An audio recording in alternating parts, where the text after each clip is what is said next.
Welcome to hello doctor. Doctor Sudheer దారా భారతదేశంలో plasma therapy వ్యవస్థాపకులు. ఈ చికిత్సను భారతదేశంలో ప్రారంభించారు. ఇప్పుడు విజయవంతంగా పునరుత్పత్తి థెరపీని 50,000 మందికి పైగా చికిత్స చేసి శస్త్రచికిత్సకు వెళ్లకుండానే చేసినందుకు గాను Bharatiya Ratna award, India book of record అందుకున్నారు. అయితే ఈ రంగంలో 5,000 మందికి పైగా వైద్యులకు శిక్షణ ఇచ్చారు. వారు హైదరాబాద్ సహా విదేశాల్లో ప్రాక్టీస్ కూడా చేస్తున్నారు. పీఆర్పీ థెరపీ కోసం పాలసీ తయారీ, ప్రోటోకాల్ రూపకల్పనలో కూడా కీలక వ్యక్తి డాక్టర్ సుధీర్ దారా గారు ఈరోజు మనతో పాటు ఉన్నారు స్టూడియోలో. సో డాక్టర్ గారు, ముందుగా మీకు కంగ్రాచులేషన్స్. దిల్సుఖ్ నగర్, కొత్తపేటలో మీరు కొత్త బ్రాంచ్ ప్రారంభించినందుకు. సో డాక్టర్, ఏంటి ఈ పీఆర్పీ పాలసీలో మీరే కీ రోల్ పోషించారు, కీలక వ్యక్తిగా మీరున్నారు. అసలు ఏంటి పీఆర్పీ థెరపీ? ఇప్పుడు జనరల్గా వయస్సు పైబడే కొద్దీ బాడీలో ప్రతి పార్ట్, ప్రతి జాయింట్ కూడా అరగడం సర్వసాధారణం. ఎట్లయితే వయసు అయిపోయే కొద్దీ జుట్టు తెల్లబడుతుందో, జుట్టు ఊడిపోతుంటుందో, స్కిన్ మడతలు పడుతుందో, అలాగా ఏ జాయింట్ కానీ, స్పైన్ కానీ, ఇతరితర అన్ని బాడీ పార్ట్స్ కూడాను ఒక 35 ఇయర్స్, 35-40 సంవత్సరాలు దాటగానే అవి అరుగుతాయి. ఆ అరుగుదలతోటి నొప్పి రావడం అన్నది చాలా సర్వసాధారణం అన్నమాట. కాకపోతే ఇలాగా న్యాచురల్గా వయస్సుతో కూడిన ఈ చేంజెస్కి అన్నిటికీ కూడాను ఇంతకుముందు, అంటే ఒక 50-60 ఇయర్స్ ముందు ఏముండేదంటే చిన్న చిన్న ట్యాబ్లెట్లు, పసరకట్లు కట్టుకోవడం, లేదంటే ఆ నొప్పిని అట్లే భరించడం. ఎందుకంటే ఇది జబ్బు కాదు కాబట్టి ఆ వయసులో కూడా 50-60 ఇయర్స్ బ్యాక్ కూడా ఎలా చేసేవాడంటే ఏదోలా ఇంకా వయసు అయిపోయింది కాబట్టి అలాగే ఉందామని అలా కుంటూ అలా చేసేవాడు. తర్వాత 50 ఇయర్స్ తర్వాత ఏంటంటే ఆపరేషన్ వచ్చింది. ఆపరేషన్ అంటే ఏంటి? ఆ పార్ట్ తీసేసి కొత్త పార్ట్ పెట్టడం. ఇప్పుడు మోకాలు అనుకో, నీ రీప్లేస్మెంట్ సర్జరీ. స్పైన్ అనుకోండి, స్పైన్ ఫిక్సేషన్ కానీ, డిస్కెక్టమీ కానీ, స్పైన్ సర్జరీ కానీ, అట్లాగే షోల్డర్లో కానీ ఎక్కడన్నా కానీ. సో ఇప్పుడు ఈ సర్జరీ అన్నది దగ్గర 50-60 ఇయర్స్ చాలా ఫేమస్ అయింది. మంచి సర్జన్స్ చేస్తూ ఉన్నారు. తర్వాత సర్జరీలో కొన్ని సాధక బాధకాలు, కాంప్లికేషన్, సైడ్ ఎఫెక్ట్స్ కూడా ఉంటాయి. ఎందుకంటే అది ఆ పార్ట్ తీసేసి మెటల్స్ తోటి రీప్లేస్ చేయడం కాబట్టి తప్పకుండా కొంత సైడ్ ఎఫెక్ట్, కాంప్లికేషన్స్ అయితే ఉంటుంది. అందరికీ జరుగుతుందని కాదు.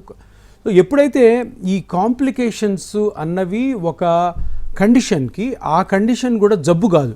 ఇప్పుడు ఏదైనా మనకి క్యాన్సర్ జబ్బు ఉంది, క్యాన్సర్ జబ్బులో ఆ గడ్డ తీసేస్తే బ్రతికే ఛాన్సెస్ ఎక్కువ ఉంటాయి. అటువంటిది కాదు.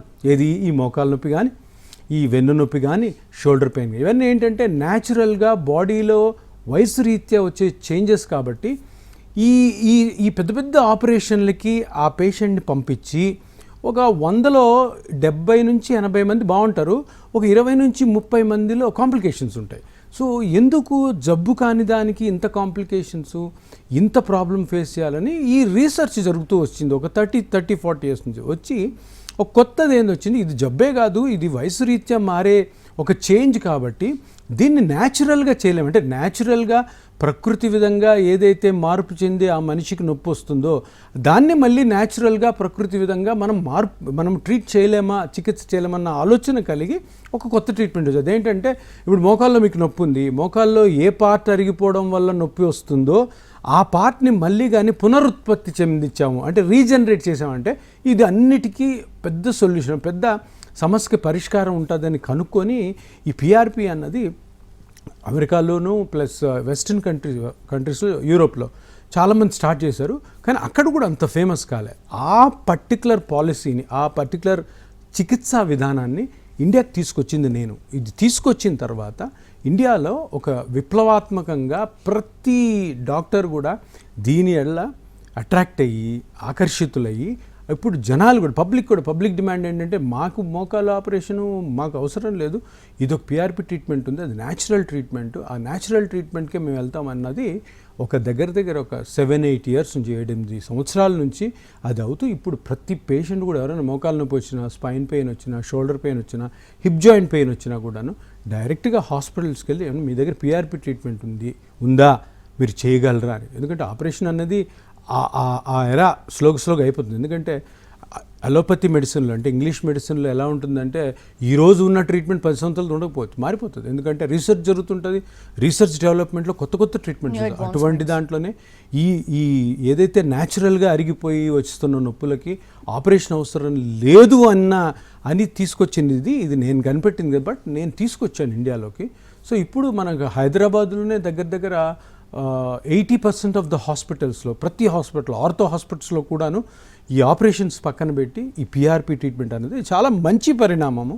ఇది ఇంకా విలేజెస్లో కూడా వెళ్ళాలి. విలేజెస్లో కూడా వెళ్ళి ఈ అనవసరమైన ఆపరేషన్లు ఆగి అవసరమైన ఆపరేషన్ జరగాలి. అన్నిటికీ ఆపరేషన్స్ జరుగుతున్నాయి కాబట్టి తద్వారా వచ్చే కాంప్లికేషన్, సైడ్ ఎఫెక్ట్స్ ఆపే ప్రయత్నము పేషెంట్స్ ఎవరైతే ఇటువంటి డీజనరేటివ్ కండిషన్స్ తోటి, దీర్ఘకాల నొప్పులతో ఉన్న వాళ్ళతోటి, జాయింట్ పెయిన్స్ ఉన్న వాళ్ళకి ఆపరేషన్ లేకుండా సాఫీగా వాళ్ళ రెస్ట్ ఆఫ్ ద లైఫ్ సాఫీగా జరగడం కోసం ఎక్సలెంట్ ట్రీట్మెంట్ మాడ్యూల్.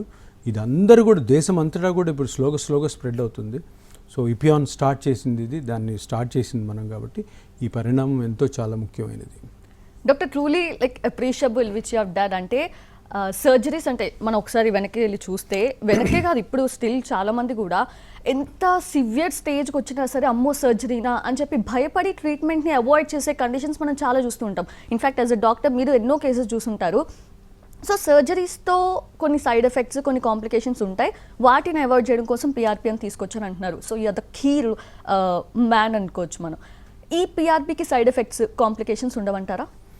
పిఆర్పి అనగానే మనకి first PRP, platelet rich plasma. అంటే మన బాడీలోనే ఎవరైతే పేషెంట్ వస్తారో నొప్పితోటి వాళ్ళ బాడీలోనే బ్లడ్ ఉంటుంది. బ్లడ్లోనేమో ప్లేట్లెట్స్ ఉంటాయి. ప్లేట్లెట్స్ మీద గ్రోత్ ఫ్యాక్టర్స్ ఉంటాయి. అంటే ఆ ప్లేట్లెట్స్ మీద ఉన్న గ్రోత్ ఫ్యాక్టర్స్ తనలోనివే చిన్న ఇంజెక్షన్తో తీసి ఆ బాడీ పార్ట్లో ఎక్కడైతే డ్యామేజ్ అవ్వడం వల్ల మీకు పెయిన్ వస్తుంది, మోకాలు అయితే కార్టిలేజు లేదా మెనిస్కస్ లేదంటే లిగమెంటు, అట్లా షోల్డర్లో అయితే shoulder joint, shoulder ligaments are shoulder muscles, అక్కడ ఈ గ్రోత్ ఫ్యాక్టర్స్ని రిలీజ్ చేయడం ద్వారా అది రీజనరేట్ అయ్యి పునరుత్పత్తి అయ్యి మీకు పెయిన్ రిలీఫ్ తగ్గుతుంది. ఆ స్ట్రక్చర్ ఆ పార్ట్ ఏదైతే నార్మల్ అయిపోతుంది మళ్ళీ. సో అదే చిన్న ఇంజెక్షన్తో తన బ్లడ్తోనే ట్రీట్మెంట్ చేస్తుంటే సైడ్ ఎఫెక్ట్ ఏముంటుంది? Zero to say zero. ఎటువంటి సైడ్ ఎఫెక్ట్ ఉండదు. అందులో ఈ ట్రీట్మెంట్ ఉన్న బ్యూటీ అది. అంటే ఇప్పుడు సర్జరీ అనగానే సర్జరీలో సైడ్ ఎఫెక్ట్స్ లేవని ఎవరు చెప్పలేరు. ఇంత పెద్ద కన్సెంట్ ఇస్తారు మనకి, ఈ సైడ్ ఎఫెక్ట్ ఉండొచ్చు, ఈ సైడ్ ఎఫెక్ట్స్ ఉన్నాయి, ఈ సైడ్ ఎఫెక్ట్ ఉంది. అంటే ఇది ఏదైనా మేజర్ డిసీజ్ అయి ఉంటే ఆ డిసీజ్ కోసము పెద్ద సర్జరీకి వెళ్ళడానికి కూడా మనం రెడీ అవుతాం.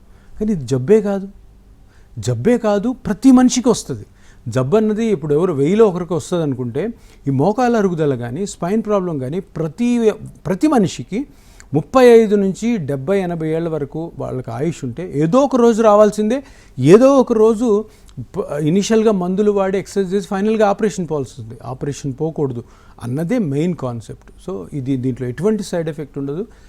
ఏ ఏజ్లో ఉన్నా కానీ ఏ టైప్ ఆఫ్ దీర్ఘకాల నొప్పులు, డీజనరేటివ్ కండిషన్స్ కానీ ఇది యూజ్ చేయొచ్చు.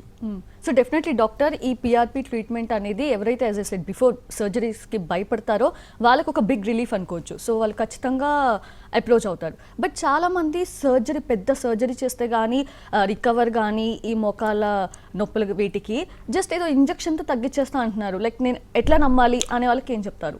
ఇప్పుడు ఎలా ఉంటుందంటే ప్రతిదీ కూడాను అంటే మన లైఫ్లో బిలీఫ్తో పోతుంటుంది, నమ్మకం. ఇప్పుడు నాకు మోకాలు నొప్పి వచ్చింది. నాకు మోకాలు నొప్పి వస్తే సడన్గా నేను మా ఫ్యామిలీ డాక్టర్ దగ్గరికి పోతా. వాళ్ళు చూసి సర్లే ఏం కాదులే, నీ వయసుకి మోకాలు నొప్పి అంత కామన్ కాదు, కొంచెం మరీ ముసలుడు కాలేదు కదా నువ్వు కొంచెం ఈ ట్యాబ్లెట్లు వాడు అంటారు. ఒక 3-4 నెలలు ఏదో అలా మెయింటైన్ చేస్తాం. సర్లే మనకు రాదన్నారు కదా, కొన్ని రోజులు వెయిట్ చేస్తాం, మళ్ళీ వస్తే మళ్ళీ డాక్టర్ దగ్గర, అరే ఇదేదో కొంచెం ఇదిగా ఉంది, సర్లే ఒకసారి నువ్వు ఆర్థో డాక్టర్ దగ్గరికి వెళ్ళంటారు. ఆర్థో డాక్టర్ చూస్తారు, ఆయన కూడా సర్లే కొన్ని రోజులు ఆగండి. తర్వాత ఏమంటారు, లేదబ్బా నువ్వు ఆపరేషన్ చేసుకోవాలంటారు. ఆపరేషన్ చేసుకోవాలనగానే ఫస్ట్ భయపడి వెనక్కి వచ్చి ఆగుతాము. ఆపరేషన్ ఏంటి, ఈ వయసులో ఏంటి, మోకాల ఆపరేషన్. కాకపోతే ఏమవుతుందంటే తర్వాత ఇంకొక 4 నెలలు 5 నెలలు నొప్పి ఎక్కువ అవుతూ ఉంటుంది. ఎందుకంటే ఇది ఆగదు, అరుగుదల అన్నది ఆగదు. అప్పుడు ఏం చేస్తాము, ఈ ఆపరేషన్ చేసుకున్న వేరే పేషెంట్లు 2-3 అడుగుతాం, ఏం నీకు ఎట్లుందని. వాళ్ళకు కూడా ఇదే పరిస్థితి ఉంటుంది. కానీ వాళ్ళు ఎవరో 2-3 అడిగి ఫైనల్గా ఒక నమ్మకం ఏమొస్తుందంటే ఇంకా ఆపరేషన్ తప్ప వేరే మార్గం లేదు కాబట్టి ఆపరేషన్కి వెళ్తుంటారు. అది జరుగుతుంది ఇప్పుడు 50 సంవత్సరాలు. ఎందుకు ఆపరేషన్కి వెళ్తున్నారు అందరూ, ఎందుకు ఆపరేషనే అని చెప్తారు ప్రతి డాక్టర్ అంటే, ఆపరేషన్ తప్ప ఈ 5-6 సంవత్సరాల క్రితం వేరే ప్రత్యామ్నాయ మార్గం లేదు. ఇప్పుడు మార్గం వచ్చింది. ఇప్పుడు ఆ మార్గం వచ్చింది కాబట్టి ఆ పేషెంట్ వెంటనే ఆపరేషన్ అనగానే వెనక్కు అడుగు వేసి మళ్ళీ ఎంక్వైరీ చేస్తే, లేదు ఆపరేషన్ లేకుండా ఫలానా ట్రీట్మెంట్ ఉంది, ఇది చేసుకోవచ్చు అన్న అవేర్నెస్ ఎప్పుడైతే వస్తుందో అప్పుడు ఆ పేషెంట్కి ఇంకొక మార్గం దొరుకుతుంది. ఆ మార్గం దొరికి ఆ మార్గం కరెక్ట్గా చేసే డాక్టర్ దగ్గరికి వెళ్తే అది కరెక్ట్గా ఆ డాక్టర్ గారు చెప్పింది అర్థం చేసుకొని ఆ డాక్టర్ గారు చెప్పిన జాగ్రత్తలన్నీ తీసుకొని ఈ సింపుల్ ఇంజెక్షన్తో చేసుకుంటే ఎక్సలెంట్ రిజల్ట్స్ వస్తాయి. ఎటువంటి ఆపరేషన్కి వెళ్ళాల్సిన అవసరం ఉంది. అంటే నేను చెప్పబోయేది ఏంటంటే ఇంతకు ముందు ఆపరేషన్ చేస్తున్నప్పుడు వేరే మార్గం లేదు కాబట్టి ఆ ఆపరేషన్ మీద అందరికీ ఒక గురి వచ్చింది. ఇంకా తప్పదురా, ఈ ఆపరేషన్ తప్ప వేరే మార్గం లేదు కాబట్టి మనం చేంజ్ చేసుకోవాలి అన్న ఆలోచనతోనే వెళ్ళారు తప్పితే ఆ రోజే కానీ ఒక సింపుల్ మార్గం ఏదైనా ఉంటే అప్పటి నుంచే ఉండుండేది. అది నేను ఎప్పుడైతే తీసుకొచ్చాను ఇండియాకి, ఇప్పుడు ఒక మార్గం దొరికింది. ఇప్పుడు ఆర్థోపెడిక్ డాక్టర్స్ ఎవరైతే ఆపరేషన్ చేస్తే వాళ్ళకు కూడా నచ్చి వాళ్ళు కూడా చేస్తున్నారు ఇప్పుడు. అది మంచి చేంజ్ అది. సో సొసైటీలో ఎప్పుడైనా సింపుల్ గోరుతో పోయేదాన్ని గొడ్డలతో నరుక్కోవడానికి ఎందుకని ఇది చేస్తే ఇంత మంచి రిజల్ట్ వస్తుంది కాబట్టి అందరూ కూడా దీన్ని యాక్సెప్ట్ చేస్తున్నారు, అందరూ కూడా హ్యాపీగా చేయించుకుంటున్నారు. True doctor. Before going to the next question again I just want to thank you sir, because ఇట్లా ఒక ట్రీట్మెంట్ వచ్చింది అనేది అవేర్నెస్ తెప్పించడం కోసం మీరు మాకు టైం ఇచ్చినందుకు really thank you. And doctor, ఇప్పుడు సర్జరీస్ చేసినప్పుడు కూడా చాలామంది కేసెస్లో రీఅక్కర్ అయ్యే ఛాన్సెస్ ఉంటాయి. కొన్ని సర్జరీస్ ఫెయిల్ అవ్వడం వల్ల, లేదంటే పేషెంట్ సైడ్ నుంచి కాంట్రిబ్యూషన్ సరిగ్గా లేకపోవడం వల్ల రీఅక్కర్ అవుతూ ఉంటాయి. సో పిఆర్పి ట్రీట్మెంట్ చేసిన తర్వాత రీఅక్కరెన్స్ రేట్ ఎంత ఉంటుంది, ఉంటుందా? సో ఇక్కడ నేను ఇంతకుముందు చెప్పాను కదా, ఎప్పుడు కూడా ఏ ట్రీట్మెంట్ అయినా సర్జరీ అవ్వండి, మందులు అవ్వనండి, ఎక్సర్సైజ్ అవ్వనండి, పిఆర్పి అవ్వనండి, ఇంజక్షన్తో వేరే ఏ ట్రీట్మెంట్ అయినా కానీ కొన్ని జాగ్రత్తలు అయితే ఉంటాయి.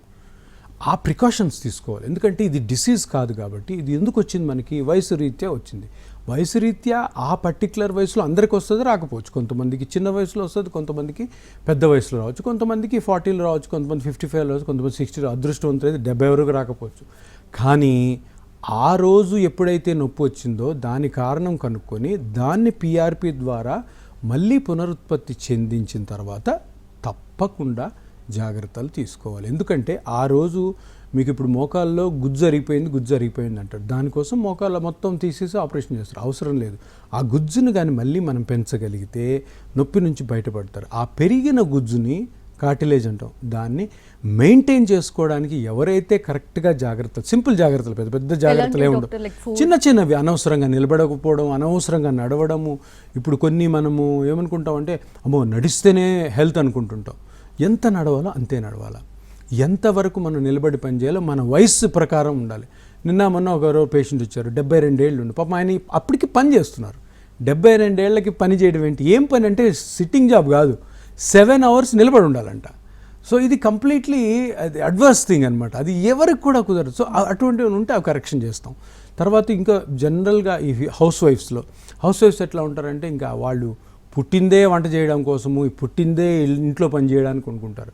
చేయొచ్చు, కానీ ఎప్పుడైతే ఈ ప్రాబ్లమ్స్ వచ్చాయో ఆ ఇంట్లో పని కానీ మిగతా పనులు కానీ చేయొచ్చు. ఎలా చేయాలి, వాటిల్లో ఎటువంటి మార్పులు ఉంటాయి, అవన్నీ కూడా ఎక్స్ప్లెయిన్ చేస్తే మీరు అన్నట్టు రికరెన్స్ వచ్చే ఛాన్సే లేదు. ఇన్ కేస్ ఏదైనా రికరెన్స్ వచ్చింది అనుకోండి, మనకు తెలియకుండా కొన్నిసార్లు మనం అనుకున్నట్టు జరగవు కాబట్టి ఎంత జాగ్రత్తలు తీసుకున్నా ఎప్పుడైనా ఒకసారి ప్రాబ్లం వచ్చింది అనుకోండి, వెంటనే మా దగ్గరకు వస్తే దానికి చిన్న రెమెడీ ఉంటుంది. ఆ రెమెడీతో మళ్ళీ జాగ్రత్తలు చెప్పి మళ్ళీ వాళ్ళని పంపిస్తాం కాబట్టి. సో రికరెన్సు, అమ్మో ఈ ట్రీట్మెంట్ తీసుకున్నాక మళ్ళీ వేరే ట్రీట్మెంట్ తీసుకోవాలా, అమ్మో ఈ ట్రీట్మెంట్ తీసుకున్నాక మళ్ళీ ఆపరేషన్ చేసుకోవాలా, ఇవన్నీ ఉండవు అనమాట. సో అండర్స్టాండింగ్, ఇది ఒక సింపుల్ కండిషన్, ఇది జబ్బు కాదు. దానికి కావాల్సింది తెలుసుకొని ట్రీట్మెంట్ తీసుకొని డాక్టర్ గారు చెప్పిన మాటలు కానీ విన్నట్టయితే మళ్ళీ నొప్పితో బాధపడాల్సిన అవసరం లేదు, మళ్ళీ రికరెన్స్ అనేది ఉంటుంది, మళ్ళీ ఎటువంటి ట్రీట్మెంట్ కూడా అవసరం లేదు. ఓకే. అండ్ డాక్టర్, సివియర్ స్టేజ్లో ఉన్నా సరే ఈ మోకాళ్ళ సర్జరీస్ కానివ్వండి, స్పైనల్ కార్డ్కి కానివ్వండి, కొన్ని కేసెస్లో అవాయిడ్ చేస్తారు సర్జరీ చేయకూడదు అని చెప్పి, లైక్ బీపీ, షుగర్ ఇట్లాంటి వాళ్ళకి, హార్ట్ డిసీజెస్ ఉన్న వాళ్ళకి. సో పిఆర్పి ఇంజెక్షన్తో ట్రీట్మెంట్ అనేది అందరికీ చేయొచ్చు అంటారా, ఎవరికైనా అవాయిడ్ చేయాలా? ఇప్పుడు చాలా అంటే ఒక రాంగ్ నోషన్, అంటే కొంత ఒక తప్పుడు ప్రచారం కూడా అనుకోవచ్చు. ఏంటంటే ఈ పిఆర్పి ట్రీట్మెంటు తొలి దశలోనే పనిచేస్తుంది, బాగా ముదిరిన తర్వాత పని చేయొద్దు అన్నది ఒక రాంగ్ నోషన్. కొంతమంది అనవసరంగా దాన్ని ప్రాపకాండా చేస్తున్నారు. ఇంతకుముందు అనుకునేవాళ్ళు అట్లాగా. ఇప్పుడు మోకాలు ఉంటుంది, మోకాలు 4 స్టేజ్లు ఉంటాయి, 1, 2, 3, 4. 1, 2లోనే పనిచేస్తుంది, 3, 4లో పనిచేయదని ఒక తప్పుడు ప్రచారం వెళ్తుంది. మీరు చేశారా డాక్టర్?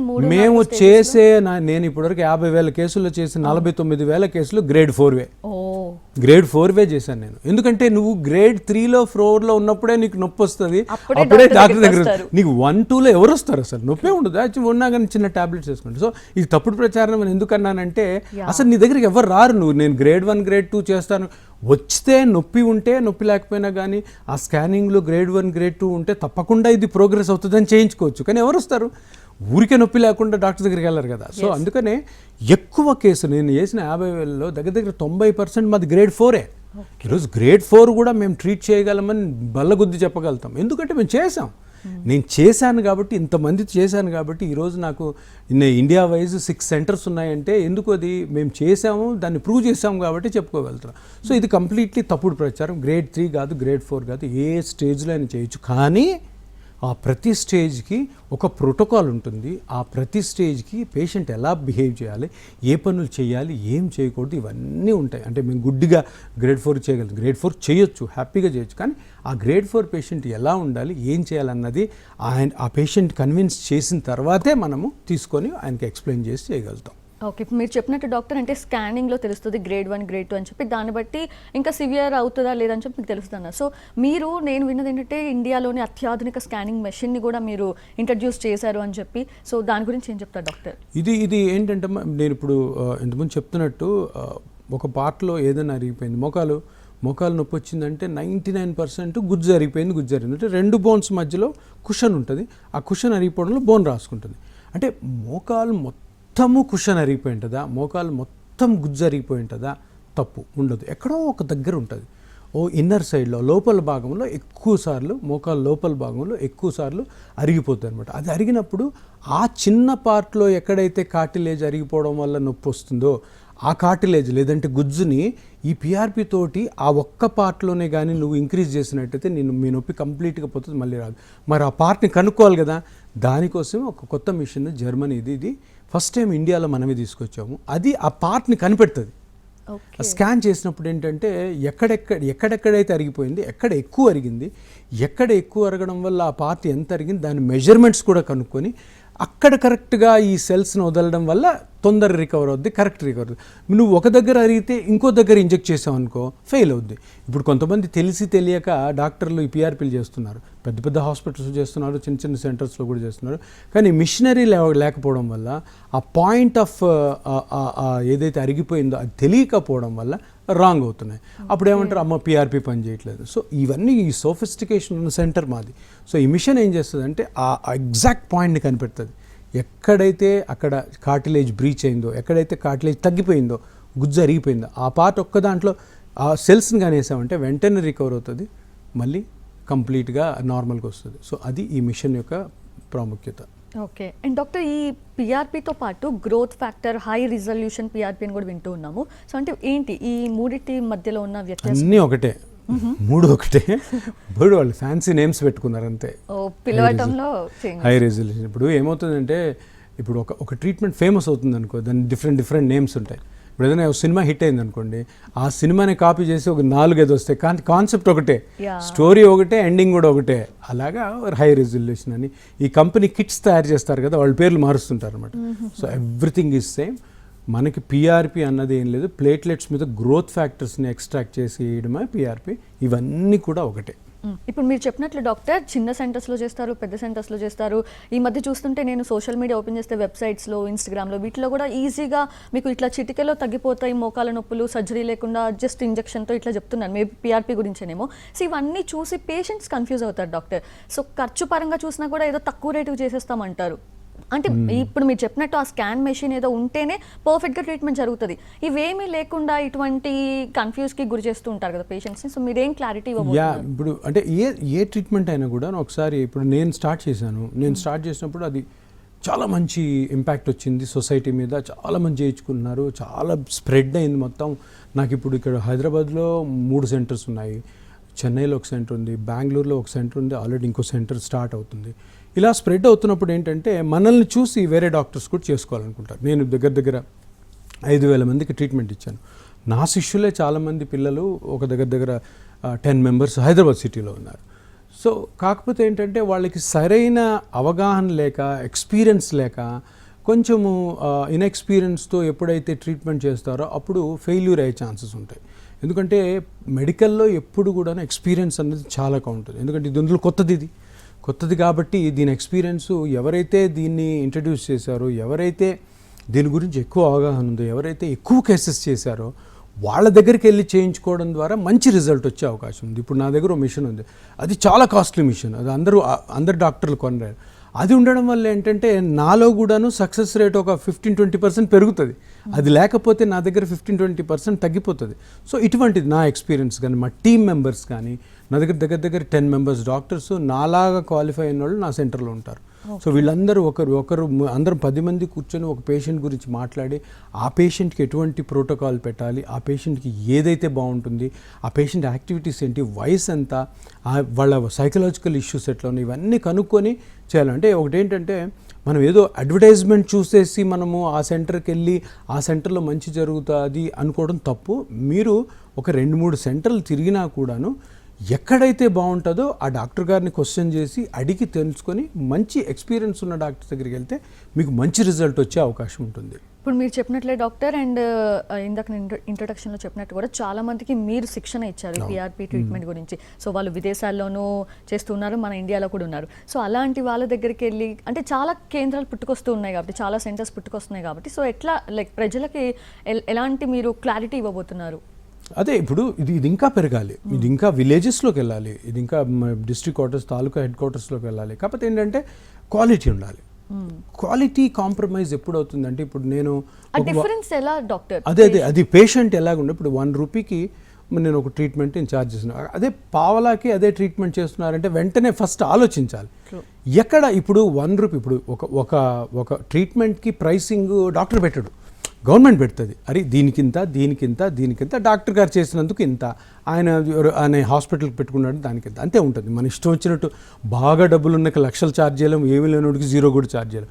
కానీ పేషెంట్స్ ఏం తెలుసుకోవాలంటే అరే ఇది ఒక 2-3 సార్లు మనం కొత్త ట్రీట్మెంట్ కాబట్టి 2-3 డాక్టర్లను అడిగి ఏ డాక్టర్ అయితే కరెక్ట్గా చేస్తున్నాడు అన్నది ఇంకా పేషెంట్ వాళ్ళే ఆలోచించాలి దీని గురించి. ఈ డాక్టర్ అయితే ఎక్స్పీరియన్స్, ఈ డాక్టర్ గారు మంచిగా చేయగలరు, ఈయన దగ్గర ట్రీట్మెంట్ బాగుంటుంది అన్న బిలీఫ్ రావాలి. అంతే, మనం ఎవరిని కూడా అలా చెప్పలేము. కాకపోతే ఏంటంటే ఎప్పుడైతే ఆ 1 రూపీ ట్రీట్మెంట్ పావలాకి ఎప్పుడు వస్తుందో అప్పుడు డౌట్ రావాలి మనకి. ఇది కాదు. ఎందుకంటే నేను మళ్ళీ చెప్తున్నాను, ఎప్పుడు ట్రీట్మెంట్ అన్నది మనము లైఫ్లో 1-2 సార్లు తీసుకుంటాం. దానికి కొంత డబ్బులు అరే అక్కడ తక్కువ చేస్తున్నాడు, ఒక 10,000-20,000కి తక్కువ చేస్తున్నాడని అక్కడ పరిగెత్తుకొని వెళ్ళడం వల్ల ఎంతో కాంప్రమైజ్ అయ్యి మళ్ళీ నొప్పి రావడం, ఇంకా కాంప్లికేషన్స్ రావడం. కాంప్లికేషన్ కానీ వచ్చి ఇన్ఫెక్షన్ అది ఇది వచ్చిందంటే చాలా డేంజర్లు పడతారు. అందుకని ఆలోచించుకొని హెల్త్ పరంగా కొన్ని డబ్బులు ఎక్కువైనా కూడాను మంచి సెంటర్కి వెళ్ళి ఎక్స్పీరియన్స్ డాక్టర్ దగ్గరికి వెళ్ళడం చాలా మంచిది. అండ్ డాక్టర్ అంటే ఇప్పుడు పిఆర్పి చికిత్స అనేది మోకాల నొప్పులకే కాకుండా మెడ, భుజం, అలాగే నడుము, తర్వాత మైగ్రేన్ పెయిన్కి కూడా చేస్తున్నారని విన్నాము. అండ్ సక్సెస్ రేట్ కూడా బాగుందని వినిపిస్తుంది. సో మీరేం చెప్తారు డాక్టర్? ఇది స్టార్ట్ చేసింది కూడా ఫస్ట్ మనం మోకాలకి అయితే, దాని తర్వాత అన్ని joints, shoulder joint, hip joint, ankle joint, ఈ సోల్, స్పైన్, నెక్లో కానీ నడుములో కానీ, తర్వాత మైగ్రేన్కి మీరు అన్నట్టు చాలా చాలా జనరల్ కండిషన్స్లో ఎక్కడైతే మస్కులోస్కెల్టల్ డిజార్డర్స్ అంటాం, ఆ మజిల్స్లోంచి వచ్చే పెయిన్, జాయింట్స్ నుంచి వచ్చే పెయిన్, అంటే ఇక్కడ కాన్సెప్ట్ ఏంటంటే ఆ పర్టికులర్ ప్లేస్లో నొప్పి ఎందుకు వస్తుంది, ఏ పార్ట్ డ్యామేజ్ అవ్వడం వల్ల వస్తుంది అని కనుక్కుంటే ఆ పార్ట్ని మళ్ళీ రీజనరేట్ చేయడం అన్నట్టు. సో ఎక్కడన్నా వాడచ్చు, బట్ అది డిసీజ్ కాకుండా ఉండాలి. ఇప్పుడు జబ్బు వల్ల వచ్చింటుంది, క్యాన్సర్ వల్ల ఏదైనా పెయిన్ రావచ్చు, దానికి ఉపయోగపడదు. అదేవిధంగా ఇప్పుడు ఇన్ఫెక్షన్ వచ్చి ఉంటుంది, ఇన్ఫెక్షన్ వల్ల పెయిన్ రావచ్చు, దానికి ఉపయోగపడదు. సో జనరల్గా డీజనరేటివ్ కండిషన్ అంటే దీర్ఘకాలంగా వయసు పైబడిన వాళ్ళకి అరుగుదలతో వచ్చిన నొప్పులు ఎక్కడైనా కానీ దీన్ని యూజ్ చేయొచ్చు. ఇప్పుడు మొన్న కోవిడ్లో మనము చూసుంటాము, కోవిడ్ వచ్చిన వాళ్ళకి స్టెరాయిడ్స్ ఎక్కువ వాడుంటారు హాస్పిటల్ అడ్మిషన్. దానివల్ల ఏమొస్తుంటే హిప్ జాయింట్లో ఏవియన్ అని ఒక కండిషన్ వచ్చింది, వాస్కులర్ నెక్రోసిస్ అని. దాంట్లో దురదృష్టవశాత్తు ఏంటంటే చిన్నపిల్లలు వచ్చింది, అంటే 20-30 years. దీనికి ఇంకోటి మార్గం ఉంది, ఏంటి, హిప్ రీప్లేస్మెంట్, మొత్తం హిప్ అంతా తీసుకొత్తది ఆ వయసులో చేయకూడదు. మరి ఇక్కడేమో వాళ్ళకి severe form of hip disease వచ్చింది. సో దానికి ప్లాస్మా థెరపీ, అంటే కోవిడ్ తర్వాత వచ్చింది కాబట్టి, అంతకుముందు ప్లాస్మా థెరపీ లేదు కాబట్టి ఎక్సలెంట్గా పనిచేసింది. దగ్గర 200 నుంచి 250 మంది పేషెంట్లు, చిన్న వయసు వాళ్ళు, 25 నుంచి 35 వాళ్ళకి చేసి వాళ్ళు హ్యాపీగా ఉన్నారు. ఇప్పుడు కూడా కోవిడ్ ఇప్పుడు వచ్చి 3-4 సంవత్సరాలు అయింది. సో అదర్వైజ్ వాళ్ళు సఫర్ అవుతూ ఉండాలి, అదర్వైజ్ వాళ్ళకి హిప్ స్ట్రక్ అయిపోతుంది. ఆపరేషన్ చేశారనుకోండి, ఆపరేషన్ చేశాక ఇంప్లాంట్ పెట్టాక అది ఎన్ని సంవత్సరాలు ఉంటుందో ఎవరికి తెలియదు. 2 సంవత్సరాల్లో పోవచ్చు, 10 సంవత్సరాలు ఉండొచ్చు, 15 సంవత్సరాలు. 10 సంవత్సరాలు ఉన్నా కూడాను అప్పుడు వయసు ఎంత ఉంటుంది, 35 + 10 40 45కి పోతుంది. మళ్ళీ ఆపరేషన్ చేయలేరు, చాలా కష్టం ఆపరేషన్ చేయడం. సో ఇటువంటి పేషెంట్స్ అందరూ కూడా ప్లాస్మా థెరపీతో మంచిగా అయ్యారు, చక్కగా ఉన్నారు, వాళ్ళు ఫాలోఅప్లో ఉన్నారు, they are all happy. Okay. And doctor, కొన్ని డిసీజెస్కి ట్రీట్మెంట్ ఇచ్చేటప్పుడు ఏజ్ అనేది కీ ఫ్యాక్టర్గా కనిపిస్తుంటుంది. లైక్ ఓల్డ్ పీపుల్లో ఆ ట్రీట్మెంట్ అనేది, ఆ ప్రోగ్నోసిస్ అనేది కొంచెం స్లోగా కనిపిస్తూ ఉంటుంది.